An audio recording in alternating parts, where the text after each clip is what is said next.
കാടമുട്ട കൊണ്ട് ലൈറ്റാണ് ഇന്ന് തയ്യാറാക്കാൻ പോകുന്നത്. അതിന് വേണ്ടി കാടമുട്ട നമ്മൾ പുഴുങ്ങിയെടുക്കുന്നുണ്ട്. അതിനുശേഷം തൊണ്ടക്കളഞ്ഞ് കുട്ടപ്പനാക്കി വെച്ചിട്ടുണ്ട്. പാന് സ്റ്റൗവിൽ ചൂടാക്കാൻ വെച്ചിരുന്നു. അതിനുശേഷം കുറച്ച് എണ്ണ ഒഴിച്ച് അതിലോട്ട് കുറച്ച് കറിവേപ്പില പൊട്ടിച്ചിടുക. പിന്നീട് നമ്മുടെ മുളക് പൊടിയും ഉപ്പും വലിയ ജീരകപ്പൊടിയും കുരുമുളക് പൊടിയും ചിക്കൻ മസാലയൊക്കെ കൂടിയാണ്ട് ഇട്ട് മിക്സ് ആക്കുക. ഇനി നേരത്തെ തൊണ്ട കളഞ്ഞ് എടുത്ത് വെച്ച് കാടമുട്ട നമ്മൾ ഇതിലോട്ട് മിക്സ് ചെയ്ത് കൊടുക്കുക.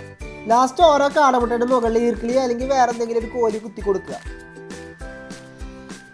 നമ്മുടെ ഈ കാടമുട്ട ആയിട്ടുണ്ടല്ലോ, ഇത് ഒരു രക്ഷയില്ല. ഇങ്ങനെ കഴിച്ചു കഴിഞ്ഞാൽ നിർത്താതെ മൊത്തം ചിലപ്പോൾ കഴിച്ചുകൊണ്ടിരിക്കും. അത്ര നല്ല ടേസ്റ്റാണ് കേട്ടോ. അപ്പോൾ ഇതെല്ലാവരും ഒന്ന് ട്രൈ ചെയ്ത് നോക്കുക.